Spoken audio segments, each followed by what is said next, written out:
আসসালামু আলাইকুম বন্ধুরা, আজকে ফুরফুরা শরীফের ইসালে সোহাবের লাস্ট দিন। আমাদের গ্রাম থেকে বাস করেছিল, কিন্তু আমার বাসে প্রবলেম হয় বলে আমরা বাইকে করে যাচ্ছি ফুরফুরা শরীফে। হাউতলা খেয়াঘাট থেকে খেয়া ধরে চলে এলাম বাউরিয়াতে। এতেই দেখি দুটো ট্রেন যাচ্ছে।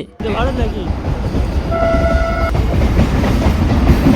চাঁদের মতো রাস্তার উপর দিয়ে চলে এলাম 5 লাখ। দেখি মেন রোডে সিগন্যাল, হাই রোডে উঠে 100-এর উপরে বাইক চালিয়ে চলে এলাম ফুরফুরা শরীফে। তারপর উজু করে চলে গেলাম ফাঁকা জায়গা খুঁজতে, কারণ রোজা করেছি, ইফতার তো করতে হবে। হাঁটতে হাঁটতে চলে এলাম দাদা হুজুরের মাজারের সামনে। কোথাও একটু ফাঁকা জায়গা পাচ্ছি না। তারপর আবার হাঁটা শুরু করতেই দেখা হয়ে গেল আমাদের এই বিশ্বনাথপুরের চাচাদের সাথে।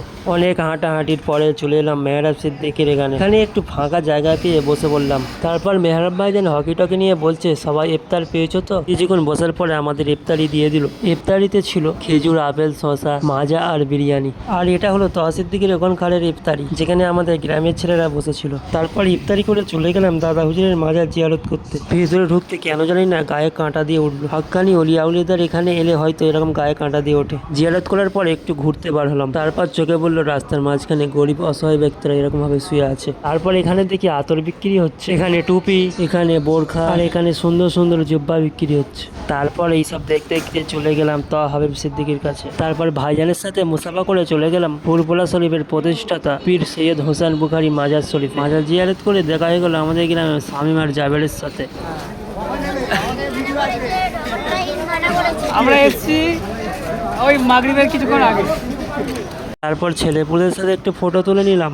তারপর দেখি গোলাম, শাহিন, নূর মোহাম্মদ আর আমাদের মোটু মামার সাথে দেখা হয়ে গেল। দাদা তুমি কোথা থেকে এসছো? বাগনান। কখন এসছো? আর এখানে আনুমানিক কত লোক হবে?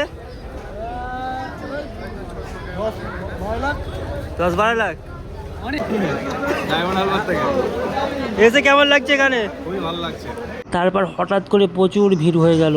এখানে এত ভিড় কেন জানো? কারণ এখানেই বসেছিল নওশাদ সিদ্দিকী ভাইজান। আরে এই ভিড়ে ঢুকে আমার খুবই শ্বাসকষ্ট হচ্ছিল। এখান থেকে ভাইজানকে ডাকবো, ভাইজান সাড়া দেয় কি দেখি। আর এদিকে আমার দাদা ভাইজানকে তাকাতে বলতেই ভাইজান কিভাবে তাকালো দেখো।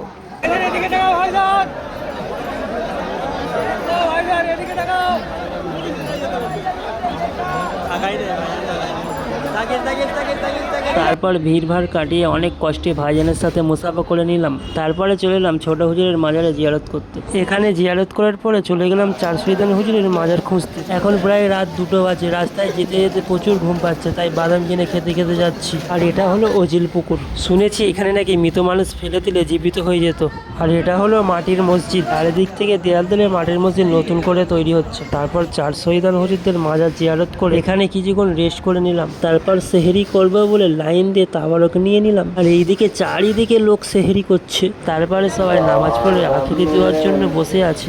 ভোর হয়ে গেছে, তবু চারিদিকে কত লোক দেখো। তারপর মোনাজাত হয়ে যেতে জাবেদ বলে আমি ভাইজান টুপি কিনবো। তারপর টুপির দোকানে গিয়ে দেখি ভাইজান টুপির 400 টাকা দাম বলছে। শেষমেশ 280 টাকাতে ভাইজান টুপিটা কিনলো। তারপর সকাল 6:30টার দিকে বাড়ির দিকে রওনা দিলাম। আর এদিকে আমার দাদার প্রচুর ঘুম লেগে গেছে সারা রাত জেগে। 5 মিনিট খেয়াতে বসে চলে এলাম ঝাউতলাতে।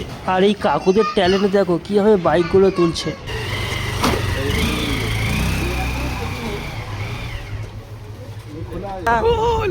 এই মাত্র রাস্তা হারিয়ে ফেললাম।